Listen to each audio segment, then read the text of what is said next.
Hello students, आज इस video में हम करेंगे सैम्पल पेपर सीरीज टर्म 1 का 5th सैम्पल पेपर।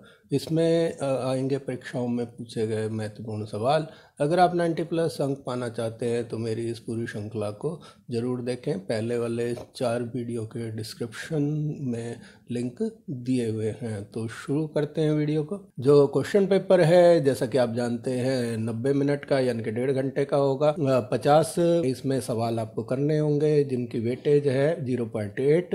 तो उनको 50 को 0.8 से मल्टीप्लाई करने पे 40 अंक आते हैं। तो ये परीक्षा 40 अंकों की होगी। तो खंड ए 24 में से कोई से 20 प्रश्न आपको करने हैं। तो यहाँ पर पहला क्वेश्चन जो है कि 1919 में महाभारत का समालोचनात्मक संस्करण बनाने की परियोजना किसे आवंटित की गई थी यानी कि दी गई थी। ऑप्शन ए है V.S. वत्स, बी है B.S. सुक्तांकर, सी है J. मुरलीधर और डी है B.B. लाल। इसका सही जवाब है B.S. सुक्तांकर। क्वेश्चन नंबर 2 है, इनमें से कौन भोपाल की बेगम नहीं थी। ऑप्शन ए है शाहजहां बेगम, बी है सुल्तान जहां बेगम, सी है नूरजहां बेगम और डी है ए और बी दोनों। तो जैसा कि आप जानते हैं, शाहजहां बेगम और सुल्तान जहां बेगम जो थी यहाँ की बेगमें थीं। तो सी जो है नूरजहां बेगम, ये गलत जवाब है, क्योंकि नूरजहां बेगम जो है मुगल सल्तनत में हुई हैं। क्वेश्चन नंबर 3 है, निम्नलिखित में से कौन सा कथन हड़प्पा काल के दौरान उपयोग किए गए बाटों के संबंध में गलत है। तो ऑप्शन ए है, हड़प्पा के लोगों ने कई प्रकार के छोटे और भारी बाट विकसित किए थे, जो कि सही है। बी है कि वे आकार में घनाकार थे, उन पर कोई निशान नहीं था, भी सही है।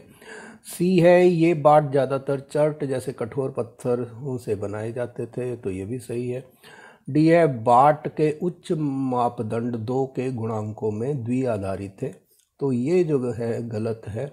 तो इसका मतलब डी ऑप्शन जो है इसका सही जवाब होगा। क्वेश्चन नंबर 4 है, अधिकांश राजवंशों ने किस प्रणाली का पालन किया। ए पैतृक, बी मात्र, सी ए और बी और डी है उपरोक्त में से कोई नहीं। तो ज्यादातर जो राजवंश थे वो पितृसत्तात्मक सत्ता प्रणाली को मानते थे, इसलिए ए ऑप्शन जो है वो सही होगा। क्वेश्चन नंबर 5 है, जैन धर्म और बौद्ध धर्म का समर्थन किसे मिला। ए व्यापारियों को, बी शिल्पकारों को, सी ए और बी दोनों और डी है उपरोक्त में से कोई नहीं। तो जैन धर्म और बौद्ध धर्म को ज्यादातर व्यापारियों और शिल्पकारों ने समर्थन दिया और उन्हीं के जो है सहयोग से ये धर्म जो है काफी प्रफुल्लित हुए अपन पे। तो इसका मतलब जो इसका सही जवाब है वो है सी, ए और बी दोनों। क्वेश्चन नंबर 6 है, चोल शासकों ने किस मंदिर को भूमि उपहार में दी थी। ए शिव, बी विष्णु, सी दोनों ए और बी और डी है उपरोक्त में से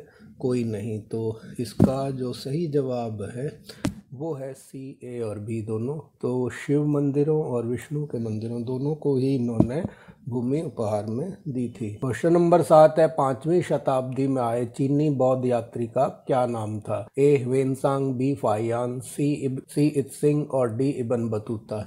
तो 5वीं शताब्दी में जो यहाँ पर चीनी यात्री आए थे वो जो थे फाहियान थे, तो बी उत्तर ठीक होगा। 8वां है, किस समूह ने जाति की अवधारणा और कुछ समुदायों के दूषित होने की ब्राह्मणीय अवधारणा का विरोध किया। ए अलवारों ने, बी लिंगायतों ने, सी नैनारों ने और डी पुरावासियों ने। तो जाति की अवधारणा और कुछ समुदायों के दूषित होने के ब्राह्मणीय जो अवधारणाएं थी उनका विरोध जो है लिंगायत ने किया था। 9वां है, महाभारत का एक बहुत ही वर्णनात्मक चित्रण है। ए युद्ध का, बी महल का, सी गांव का और डी उपरोक्त सभी का। तो इसका जो सही जवाब है वो है डी उपरोक्त सभी का। 10वां है, कौन सा मुगल सम्राट ख्वाजा मुइनुद्दीन के दरबार में 14 बार गया था। ए बाबर, बी हुमायूं, सी अकबर और डी शाहजहां। तो इसका जो सही जवाब है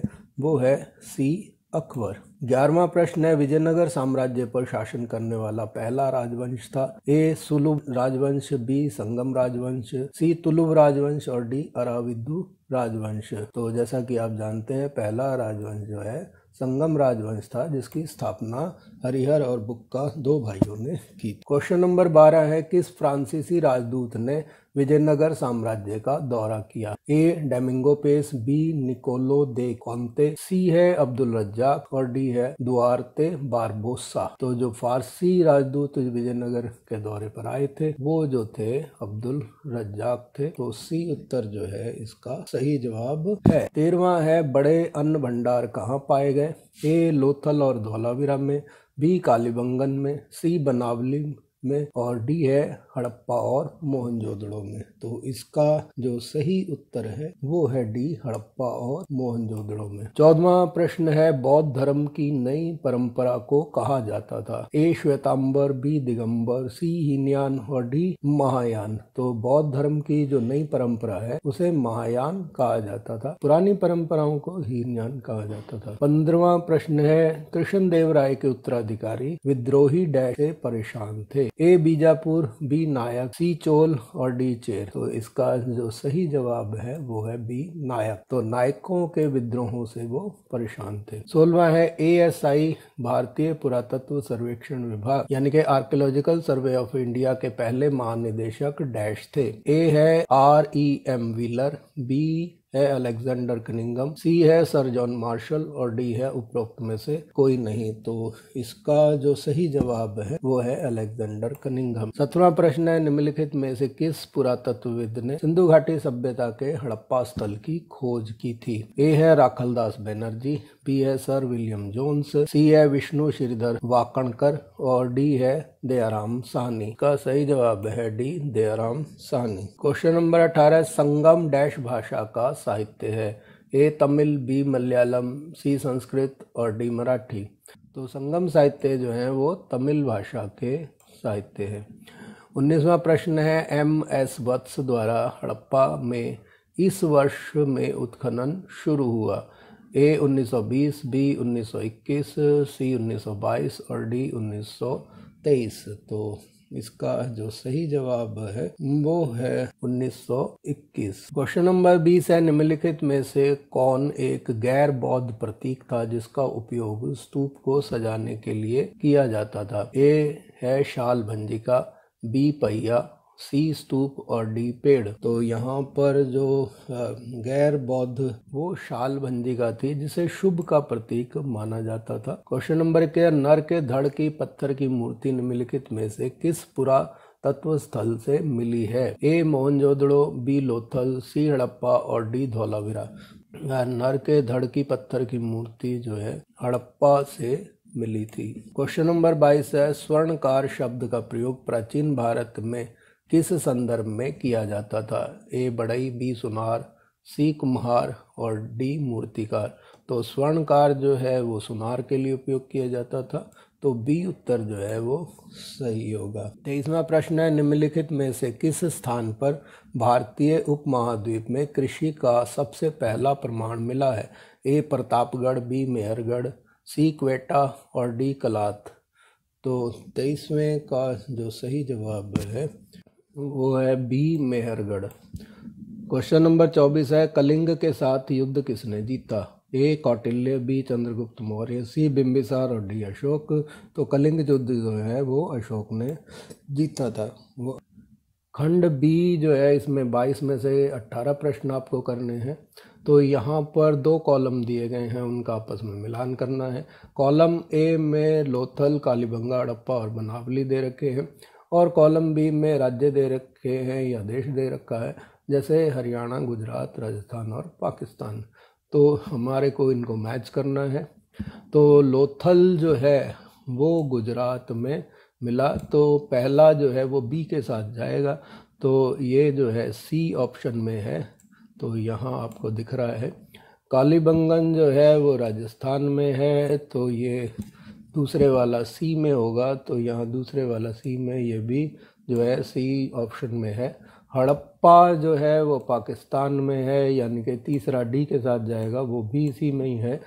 बनावली जो है वो हरियाणा में है, तो चौथा जो है वो ए के साथ जाएगा, यानी कि हमारे चारों मैच हो गए, इसलिए सी ऑप्शन ठीक ऑप्शन। 26वां प्रश्न है हिंदू धर्म का एक रूप जिसमें विष्णु को प्रमुख देवता के रूप में पूजा जाता है वह जाना जाता है? ए ब्राह्मणवाद, बी वैष्णववाद, सी शैववाद और डी भगवतवाद। तो यहाँ जो सही जवाब होगा वो है बी, वैष्णववाद। क्वेश्चन नंबर 27 है, विजयनगर साम्राज्य के निम्नलिखित राजवंशों को काल क्रमानुक्रमिक क्रम में व्यवस्थित करें, यानी कि क्रोनोलॉजिकल रूप में इसको लिखना है।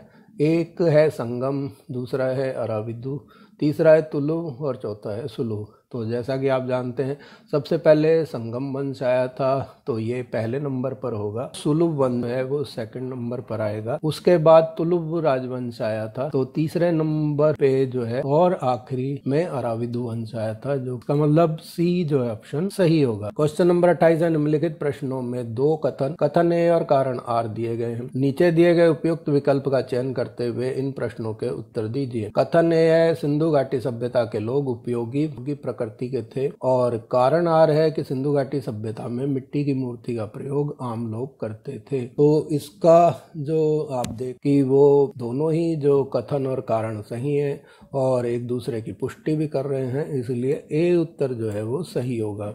29वां प्रश्न है, शेख निजामुद्दीन की खानकाह में कई छोटे कमरे और एक बड़ा हॉल था जिसे जाना जाता था। ए जमात खाना के नाम से, बी लंगर के नाम से, सी कलंदर के नाम से और डी जियारत के नाम से। तो जो बड़ा कमरा होता था उसे जमात खाना के नाम से जाना जाता था। 30वां प्रश्न है, चिश्ती खानकाह में निम्नलिखित में से कौन सी प्रथा स्थानीय परंपराओं को आत्मसात करने के प्रयासों का प्रतिनिधित्व करती है?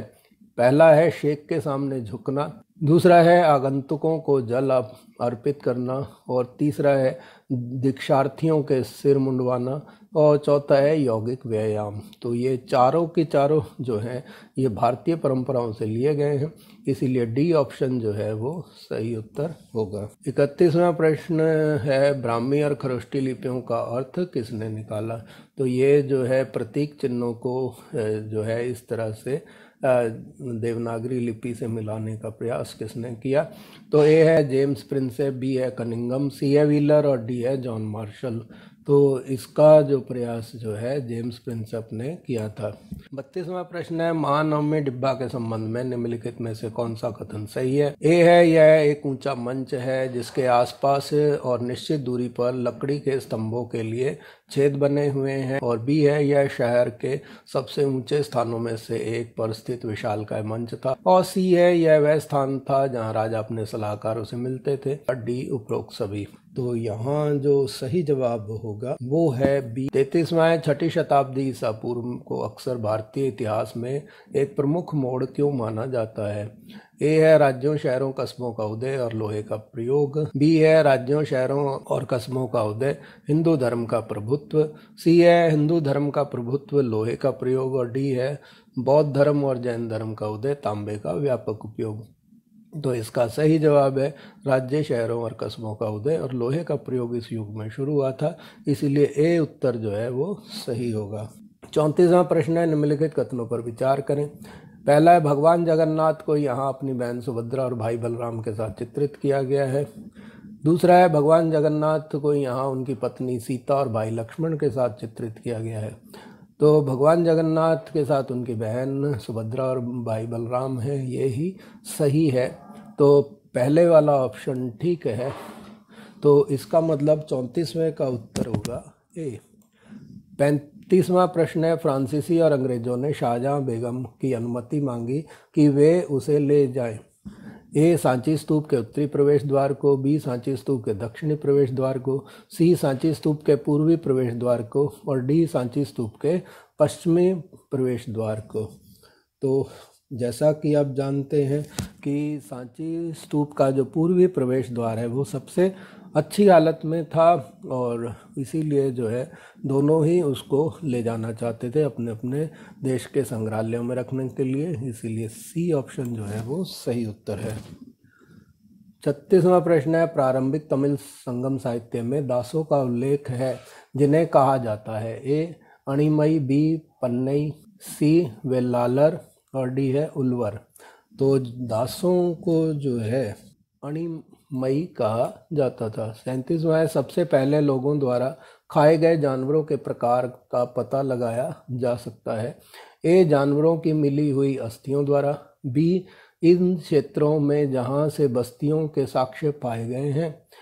सी है उनके द्वारा उपयोग किए जाने वाले उपकरणों से, और डी है उनके द्वारा इस्तेमाल किए जाने वाले बर्तनों से। तो ये जो पता लग सकता है वो जानवरों की मिली हुई अस्थियों से पता लग सकता है। तो इसीलिए ए ऑप्शन जो है वो सही होगा। 38वां है निम्नलिखित कथनों पर विचार करें। पहला है जैन धर्म की शुरुआत ऋषभदेव ने की थी, जो कि सही है। दूसरा है भगवान महावीर जैन धर्म के 24वें तीर्थंकर थे, ये भी सही है। तीसरा है अंगार में जैन धर्म की शिक्षा दी गई है, जो कि, और चौथा है जैन धर्म ने अपने संदेश का प्रसार करने के लिए संघों की शुरुआत की। ये गलत है, क्योंकि संघों की शुरुआत बौद्ध धर्म में हुई थी। तो ऑप्शन डी जो है ये इसका सही जवाब होगा। 39वां है सूफी संत जिन्हें उनके शिष्यों द्वारा सुल्तान अल मखान के रूप में संबोधित किया गया था। ए है शेख मोइनुद्दीन सिज्जी, बी है शेख फरीदुद्दीन गंजे शंकर, और सी है शेख सलीम चिश्ती, और डी है शेख निजामुद्दीन औलिया। सुल्तान उल मशाक जो है वो शेख निजामुद्दीन औलिया के शिष्य उनको कहते थे, इसलिए डी उत्तर जो है वो सही उत्तर होगा। 40वां प्रश्न है समुद्रगुप्त की प्रशंसा में प्रयाग प्रशस्ति की रचना किसने की थी। ए प्रभावती गुप्त, बी हरिशेन, सी कौटिल्य, और डी बाणभट्ट। तो हरिशेन ने इसकी रचना की थी। 41वां प्रश्न है राक्षसी तागड़ी के युद्ध का सेनापति कौन था। ए राजा रामराय, बी रामराय, सी देवराय, और डी रामदेव। तो इसका जो सही जवाब है वो है बी रामराय। 42वां है जातियों और सामाजिक गतिशीलता के संबंध में निम्नलिखित कथनों पर विचार करें। पहला है वर्ण जैसे ही जाति जन्म पर आधारित थी, जो कि सही है। और दूसरा है वर्णों की तरह ही जातियों की संख्या तय की गई थी, जातियों की संख्या कोई निश्चित नहीं थी, तो ये गलत है। तीसरा है विभिन्न व्यवसायों वाली जातियों को कभी कभी मंदिरों या श्रेणियों में संगठित किया जाता है, ये गलत है। तो केवल पहले वाला ठीक है, अर्थात डी जो है इसका सही जवाब होगा। 43वां प्रश्न है स्तूप की संरचना के संबंध में निम्नलिखित कथनों पर विचार करें। पहला है हर्मिका एक छज्जे जैसी संरचना है जो देवताओं के निवास का प्रतिनिधित्व करती है, जो कि सही है। दूसरा है हर्मिका से एक मस्तूल निकलता था जिसे यष्टि कहते हैं, जो कि सही है। तीसरा है यष्टि के पर अक्सर छतरी लगी होती थी, जो कि सही है। और चौथा है यष्टि हर्मिका से उत्पन्न हुई, तो ये भी सही है। तो इसका मतलब ये है कि इसके चारों जो हैं वो सही हैं, तो डी ऑप्शन जो है वो ठीक होगा। 44वां प्रश्न है चिदम्बरम, तंजावुर और गोलकुंडा चोलपुरम के विशाल मंदिरों का निर्माण किसने करवाया था। ए चालुक्य, बी राष्ट्रकूट, सी चोल, और डी प्रतिहार। तो इसका जो सही जवाब है वो है डी, प्रतिहार राजाओं ने इनका निर्माण करवाया था। 45वां प्रश्न है मगध के संबंध में निम्नलिखित कथनों पर विचार करें।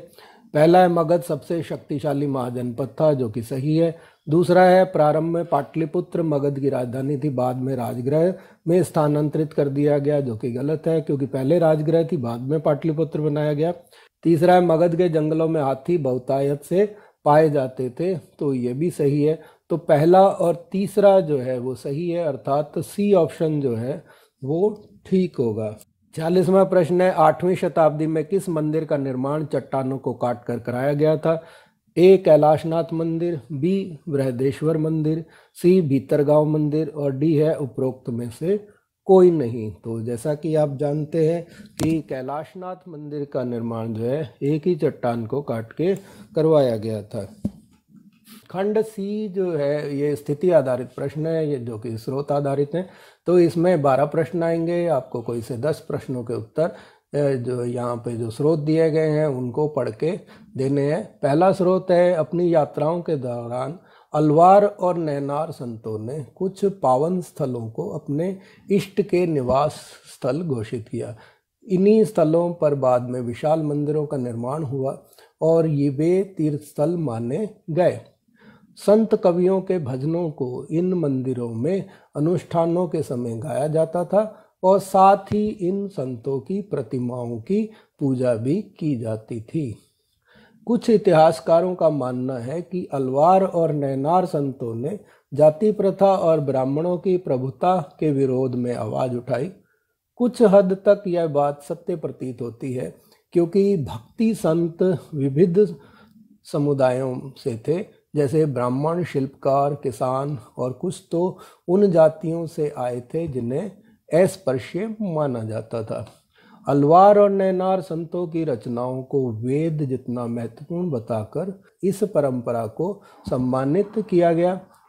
उदाहरण स्वरूप अलवार संतों के एक मुख्य काव्य संकलन नलयरा दिव्य प्रबंधम का वर्णन तमिल वेद के रूप में किया जाता था।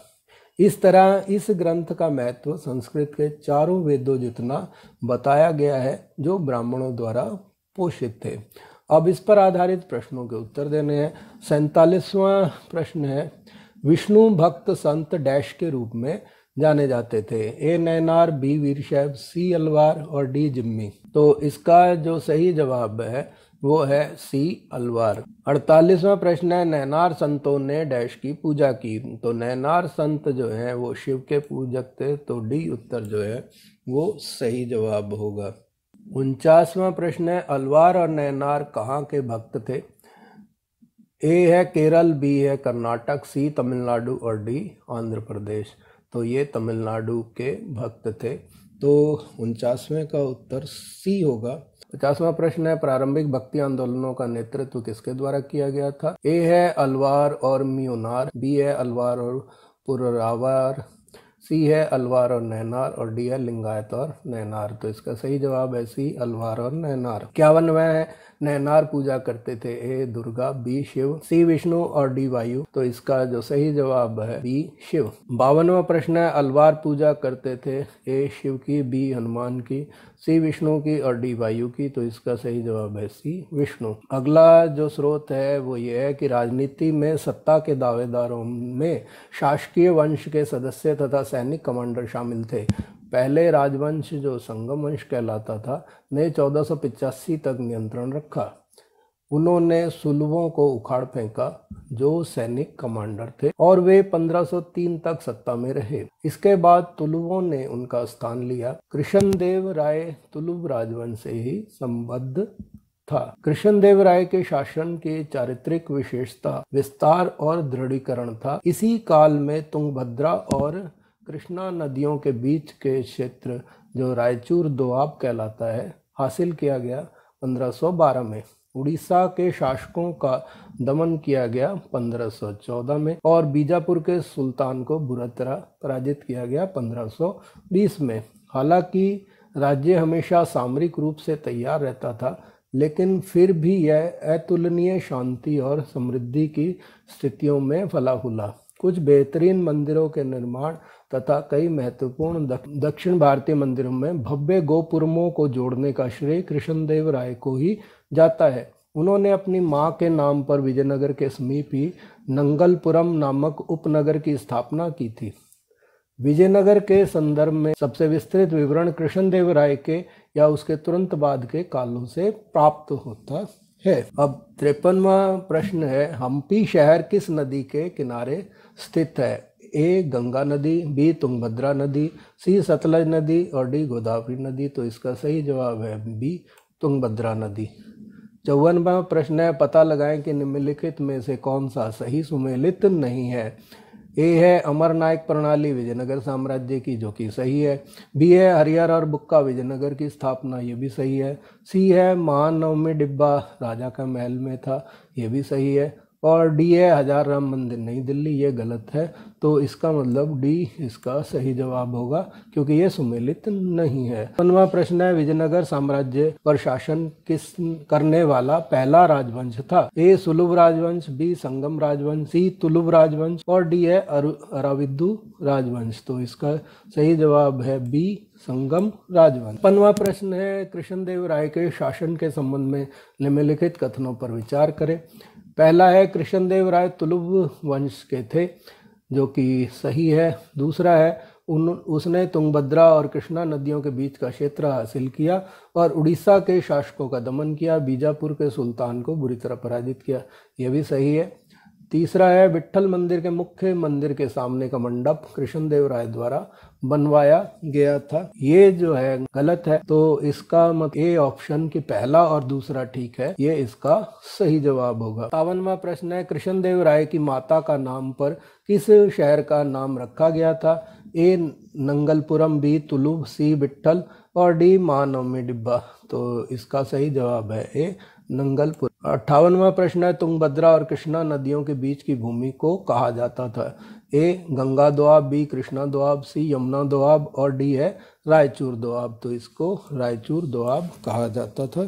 खंड डी के प्रश्न करने हैं।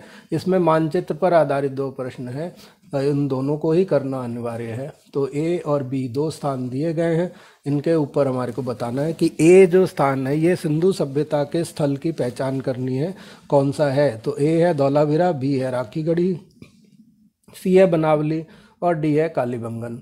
तो जैसा कि आप देख रहे हैं ये हमारे हरियाणा प्रांत के अंदर आ रहा है। स्थल जो है जो आपको दिखाया गया है ये राखीगढ़ी है, तो इसीलिए बी उत्तर जो है वो सही होगा।